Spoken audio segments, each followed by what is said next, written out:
In today's episode, we give a quick update about the Idaho 4 case, and then we are diving into the Karen Reed case.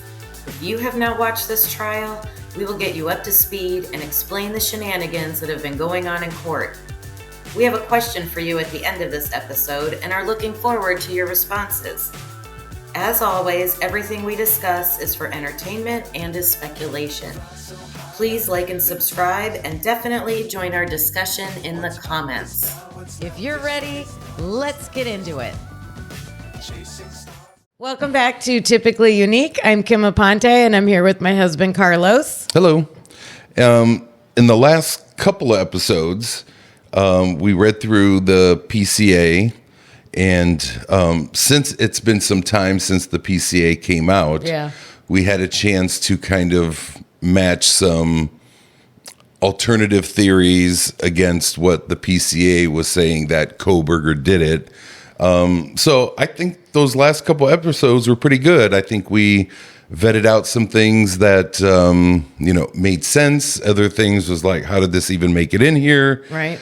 I think the one thing, though, that really stood out for me in the PCA was when you kind of drew the maps. There was a point where Brian Kohberger's car was sitting at the crossroads of 270, where he could have either turned right to kind of go to the park, which I think Kohberger and the defense team is stating could have happened. Yep. Or he could have turned left and head to, the King Road area in Idaho. And I think, because we just heard about, the hearings or the actual trial start date, I think for me, looking forward, that's something that is going to be of contention between the prosecution and defense.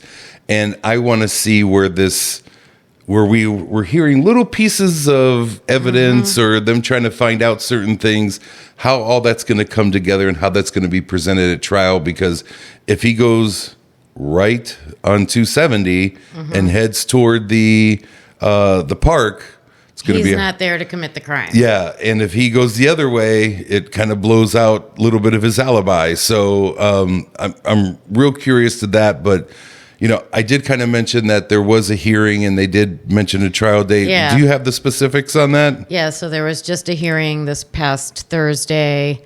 I don't know the date. They set the trial, like the official trial. Right. I'm so excited. It's going to be after school is out. So that means you'll be on summer vacation. My whole summer, next summer, is going to be just watching this trial. It's supposed to start June 2nd and last until the end of August. I thought they said August 29th, approximately. Yeah. That's how much time they're thinking that it's going to take. So they're still waiting on a hearing that they're going to have, or maybe I'm getting that August 29th date, because this August 29th, I believe, they're having one more hearing that's scheduled to see if they're going to change the venue. So they know it's going to start next summer, but where it's going to be, we don't know yet. So that's where that case is at so far. And it was also curious, because you are a teacher, it was also curious that the judge had mentioned they had kind of picked that date because school would be out. Right.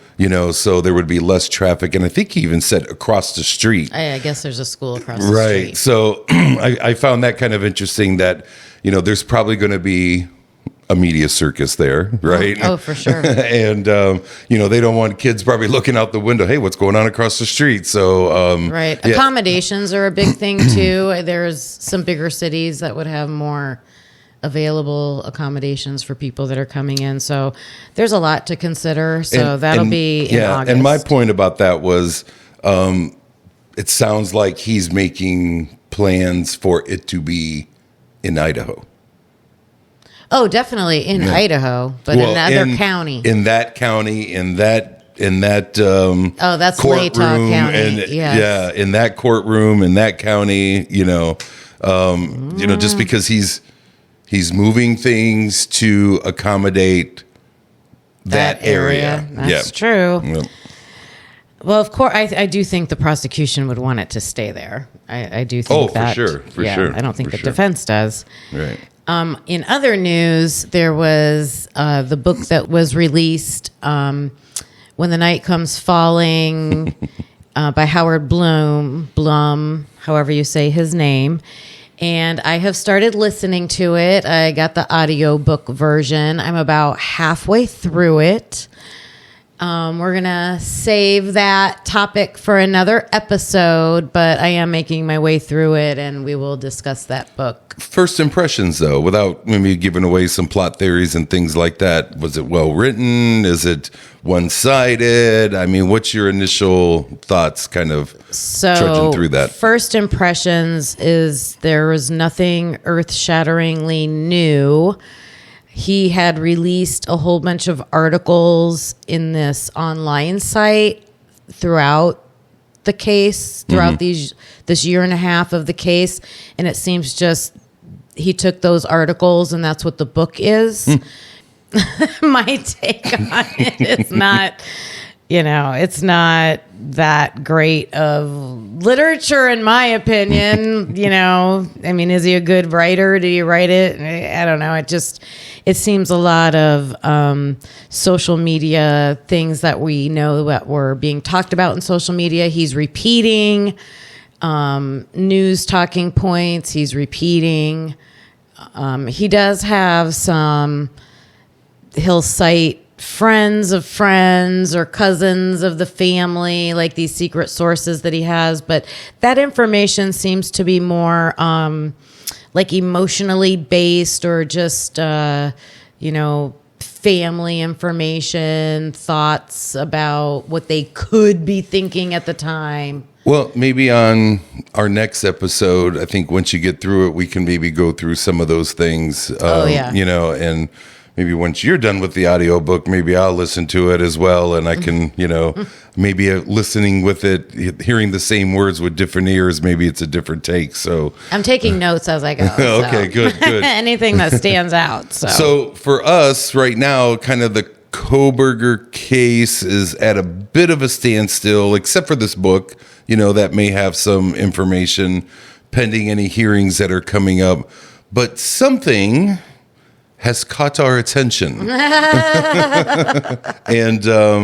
I don't want to, I don't know if we want to spend a lot of time on this, it's just interesting, but we have been having some very spirited debates about the Karen Reed trial that's going on right now. That's my current obsession. Yeah, why don't you give us a synopsis of what that is? And right. So if you're not familiar with the Karen Reed trial, this took place in Massachusetts in January of 2022. She's accused of hitting her boyfriend with her car when she dropped him off at a house after a night of partying. And she went home, went to sleep, woke up, and he had not come home all night. And she's accused of hitting him, backing into him when she dropped him off. And he ultimately died of blunt force trauma and hypothermia. So that's what she's charged with. There's a huge community and social media presence. There's been protesters outside of the courthouse on her behalf, claiming her innocence. Innocence or not guiltiness? Claiming her innocence. Okay. Yeah, completely innocent. Okay. And the trial was crazy, and the jury has been deliberating for 4 straight days. I honestly thought the first day that they went back to deliberate, they'd be out in a few hours and say not guilty. Right. I am so shocked by that. We're all like, the people that I'm watching it with are like, what did they hear that we didn't hear? Or what did they see that we didn't see? Like, what's the holdup? 4 days that they deliberated. They went home Friday and they're coming back Monday. We're recording this on a Saturday, so hopefully we'll get this out before they go back. Verdict, yeah. And find out what the verdict's going to be this coming week. Hopefully, because it's going to be a short week because of the holiday anyway. So the 4th is on a Thursday. Right. So they really have Monday, Tuesday, Wednesday. But if you're out for a week, at some point, I think the jury's going to be like, either we're hung, we just can't come to an agreement on this. And they actually already tried to come in and say that. Yeah. And the judge was like, no, get back in there. Right. So, they'll, I think there's going to be a point that either they'll try to get it done before the holiday, especially depending on the number of holdouts. If it's one, maybe they'll push a little bit harder. But if it's 50-50 and people aren't budging, they'll be, look, we're hopelessly deadlocked. I mean, there's deadlocked and then there's hopelessly deadlocked. And a lot of people are speculating there's one or two holdouts. Like, there for her seems, being not guilty, right? Well, at first, everybody was thinking everybody's going to think she's not guilty, and there's one or two holdouts for guilty. But then, after it went on for days and days and days, everybody's like, "Oh my gosh, what if it's like the opposite?" Yeah, I don't know. So we, I guess our podcast, typically unique, right? Mm-hmm. True crime edition version, right? has pitted us on one side of an issue and another side of an issue. Yep. And fortunate or unfortunate as may be, I'm leaning a little bit more towards a not guilty verdict, maybe not an innocent verdict, but a not guilty verdict. However, I'm not as convinced as you are. So let me tell you where I kind of stand on this. Okay. So I believe she was charged with manslaughter in the second degree. Yes. While intoxicated. Yes. Yes. Nobody's denying the intoxicated part. Right. Like that clearly there's evidence for that. So. But she's not being charged with drunk driving. It's the vehicular manslaughter. Yes. Right. So my first thing was, as these charges were brought against her, and again, this is something that we have always done in our time of being together and watching true crime, that if I was in that situation and I was 100% not guilty, I would be screaming from the treetops, that I was not guilty. Mm-hmm. She was screaming, did I do this? Did this happen? She doesn't know. Right. She does not know. And for me, that's like red flag. I think that was her initial reaction. Itty bitty red flag number one, right? Because she didn't know of anything else that was going on behind the scenes and the forces working against her. Nobody knew that initially. She's like, could I have done this? Right? So she's not professing her innocence from moment one. Plus, you had mentioned they were out partying. They were very intoxicated. Mm-hmm. I think it also came out, not that it makes a big difference or anything, but she was flirting with somebody that night while they were out. So she has a disconnect from her partner. Not that She's night. She's arguing just in history. with him, yelling at him, very vicious voicemails, about,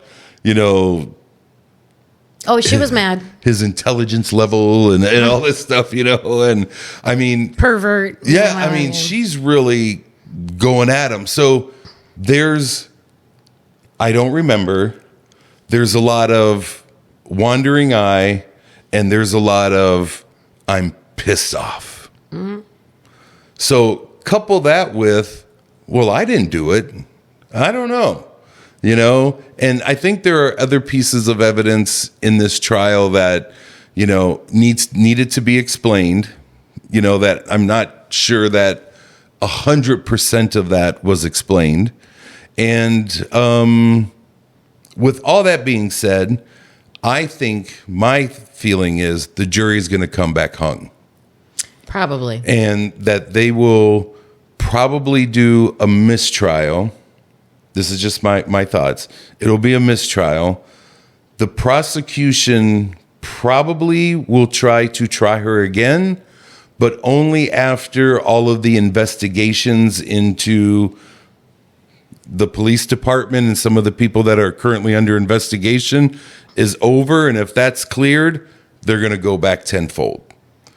I think if they're not cleared and there's, a lot of fire with the smoke that's out there, I don't think they'll retry her. That's where I sit. Right, because the prosecution is saying that she backed into him after she dropped him off at the party. She went home. Nobody at the party saw the body. The next morning, when she realized he wasn't home, she went to go look for him, and she was with 2 other women. They're claiming there was a period of time that she was driving by herself, and they implied that she went to the scene without somebody. So this is their narrative that they're painting. Then when she shows up to the scene with the women, she's the first one to find him. They made that seem suspicious. They claim that evidence that she hit him was that her taillight was broken. And other than that, I'm trying to think of what other evidence they're claiming that they had. Just, her demeanor, them fighting, those types of things. So that's the prosecution's narrative. Now, the defense is saying, number one, they brought in experts, and I'm talking like the national... We work with the military, the FBI, like all the top agencies in the country for accident reconstruction. And they came in and said, no way his injuries were caused by, or that the accident reconstruction scene, the scene did not match a pedestrian being hit by that car, like based on all the tests that they did. Because the defense, through the testimony of the witnesses, the police claimed that the initial police on the scene didn't find any plastic from the taillight or anything like that at the scene when they first looked.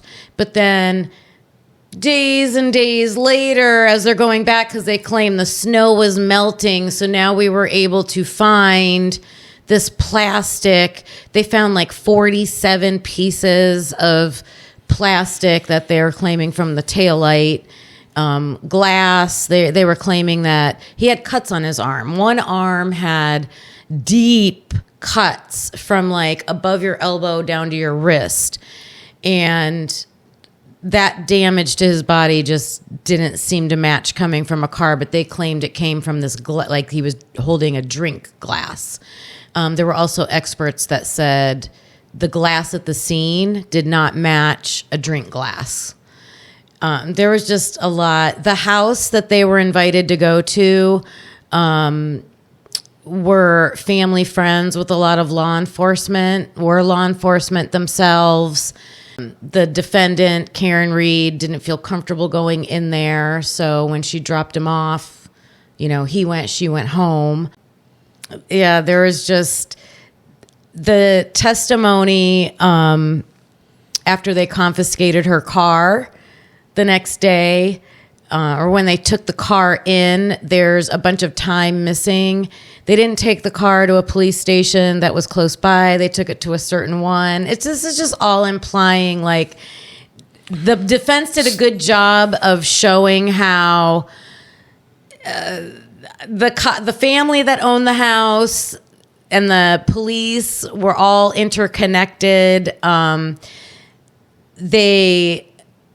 When they got the car there, and then in the trial, when they were showing the video of them inspecting the car, they inverted the video. So they never wanted anybody to see the actual side of the car where the taillight was broke, and that they didn't go over by that side of the taillight, because it looks like someone else broke the taillight. She didn't break the taillight. So let me ask you that. I mean, you presented a lot of evidence. Good job, defense attorney. What does that mean? There's more. Yeah. What does all that mean to you? What leads you to, she's getting railroaded? Yeah. Okay. So, forget the specifics of the evidence, but what leads you to that? So I'm innocent because to me, the defense experts, it was scientific evidence that proved to me he was not hit by a car. His injuries did not come from being hit by a car. His injuries came from getting beat up, hit on the back of the head, and dog bites and scratches on his arm. Now, bites and scratches on your arm aren't going to kill you, but the wallop on the back of your head was what made him incapacitated.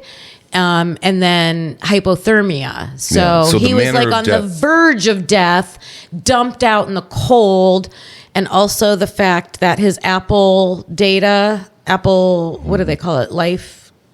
Health, your Apple Health data showed that once he got out of the car, his phone moved so many feet, which would be equal to going into the house. So he went into that house. I'm convinced he went into that house.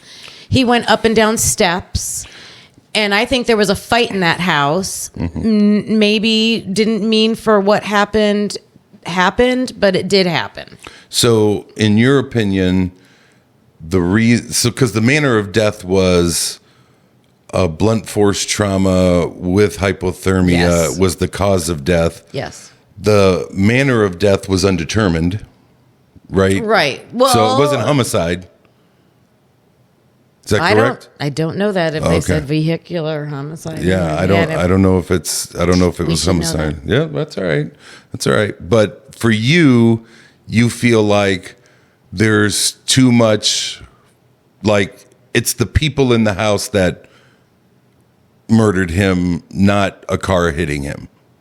Correct. Okay, so you're steadfast that he was murdered, but not by, the girlfriend in the car. Someone in the house did it. Yes. Okay. And do you have a person of interest in the house, or did all of them do it? The person that looks the most suspicious is the person that she was flirting with and having communication with. And then what I have seen is that she was kind of cold on that. Mm-hmm. So he was mad, and there's a lot of video footage from the bars that they were at, the establishments they were at that night, and there was some kind of squaring up, fighting stances and things like that at the bars. And then that person was really concerned to make sure that the victim was coming to that house, like wanted that, you're coming. And they weren't really good friends. Yeah. They didn't really know each other. Right. And that would make sense of why she wouldn't want to go in. Like, who would want to go into that situation? So I want to just go back to one piece of evidence. So we could go back and forth probably on this, right? And say, well, this is the prosecution theory and this is a defense and back and forth. But I just want to clarify one thing for me. So if a human was running as fast as they can, they probably could reach 22, 24 miles an hour, right? Maybe top out a little bit higher than that. But, that's probably top speed, 20, 22 miles an hour. Oh, running. Okay. Running, okay. Running at full speed. Just not, can't do it for a long time. I'm trying to think when I walk. What's my... Oh, what do I... You walk 3 miles in an hour or, in an hour. Yeah, 3 miles. So you walk at 3 miles an hour. But we also had an incident with one Miss Kimberly Aponte at a school where a elementary student at running 8 miles an hour, probably at top speed, ran into you and put you almost in the hospital. Do you remember this? messed up my back. Messed up your back. So now take a human running a human like me running 22 miles an hour at somebody is going to cause some damage. Now take the human away and put it in the 3,000-pound vehicle. You've said with some confidence, there ain't no way that a car backing up at 24 miles an hour is going to kill somebody. It would kill me. I don't back up at 24 miles an hour. I probably back up at half a mile an hour. And which is funny because all the things that I said about her earlier in the evening. That's fast to be backing up. All the things that I said about her earlier in the evening about she's mad, she's being flirtatious, right? I could see that. She's intoxicated. She doesn't know if she hit him or not, but I wouldn't stand, hand on Bible and be like, there's no way a 3,000-pound vehicle backing up at 24 miles an hour is not going to cause that damage. I think it would. I know if I ran at top speed and I'm nowhere near 24 miles an hour and I ran into somebody, we both are sustaining injuries. Yeah, okay. Injuries, but not death. And I'm going to stand by the medical experts that testified. And these were, top-notch doctors that had seen, working in the ERs, hundreds and hundreds and hundreds of accident victims. Their injuries didn't look like that. And injuries I get don't that. look like So it wasn't like that. snow. I mean, it was, there wasn't as much snow at the time of the accident as there was after the accident. And they're not saying the car did the damage. The car hit him and his head hit the ground that caused the damage. You could you could pass out right now, fall flat on your face. You could bust up your face without a 24 mile an hour, 3,000-pound vehicle assisting in that fall. I'm just saying the medical experts and all that, it just seems like a stretch. There's always a convenient stretch to make a point. And I'm saying I'm just using some common sense and saying, I don't want to be anywhere near a 3,000-pound vehicle at 25 miles an hour. Right. So then where do the scratches come from? Again, we can take each one of these points and go through each one, but it's right? got to make sense. It's got to make logical sense. Like, if those marks were not on his arm, people might not be questioning it as much.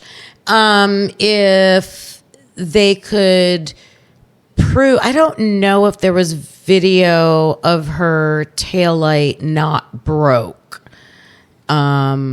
I think that video's conveniently missing from what I hear. Yes. That video is conveniently missing. And I'm not saying, so again, I'm not stating the fact of the vehicle at 24 miles an hour hitting somebody to say that she's guilty. I'm just saying that it seems that we are quick to be like, well, that's not going to kill. I'm like, I don't know. There's a lot of bad stuff going on with the prosecution and the people who investigated this case that it stinks to high heaven. Oh, yeah. If you like a good conspiracy and corruption for sure. stories, like the FBI, I believe, is investigating. And even the criminality of them fabricating evidence and all that, that's bad enough. But then there was the moral thing where they were going through her phone and calling her all these kind of names and looking for naked pictures and just being, They called her the most vulgar, disgusting names, wished death upon her. Yeah. Like, it was disgusting. Yeah, was really disgusting. She has like a chronic illness and they're making fun of that. I mean, it was just way over the top, right? And it's not, and again, this is something that we talked about in the Koberger case and I'll reiterate it here. And we say that when we're guests on different podcasts, I think we've always kind of thanked the community to be like, look, I may not be on your side on this. I may have a different view. But what I do like is we are policing the police, right? We are calling them, we, the citizens that are discussing the case on social media. Yes. I mean, it's holding them accountable where they've been held accountable to nobody. Internal affairs, So the police are policing themselves, and how does that typically go, right? Yeah, the people that owned the house where this event happened were highly connected with the police, and just everybody inserted themselves into the right positions to make sure everything got handled. There was a lot of that in this. So I think for this case, probably by the time we do our next podcast, we will have a verdict. We will have a verdict. Or a no verdict, right? Yeah. We'll probably, if there is no verdict, we'll probably be, are they going to try to prosecute again? And what does that look? Because sometimes they'll come right out of the courtroom and like, as soon as we can, we're going to prosecute again. And sometimes they're like, we've applied too many resources to this and, we're going to hold the right to prosecute in the future, but we're letting her go. For now. I think you're right because there's like a external investigation going on. They'll probably wait for that. I think so too. So I think in the next episode, we can kind of talk about the results of that hearing. Mm-hmm. Maybe talk about the book as well. Yes. But what do you think? What do you think should be coming down the pike here for... Yeah, definitely. Every day I have been watching I just, whatever I'm doing during the day, I just have my phone on, like waiting for this verdict to come. So hopefully Monday is going to be the day. And we'll talk about that and the Blum book. The Idaho 4 book that came out. So that's what So since we're going to talk about the book, I'm curious to know what our viewers' questions would be. What are you curious to know? If you're not reading it yourself, what could I answer for you and look for that might be in the book that you want to know? Let me know in the comments, and then when we record that episode, I'll make sure that we try to address those questions. And if you did read the book, give us what was your biggest aha or oh no moment, right? I'd be interested to hear what that is. So once Kim's done with it, then I'm going to listen to it. So hopefully we can get that done before our next episode. And I'd be curious to talk about it. Yep. All right. We'll see you back here next time.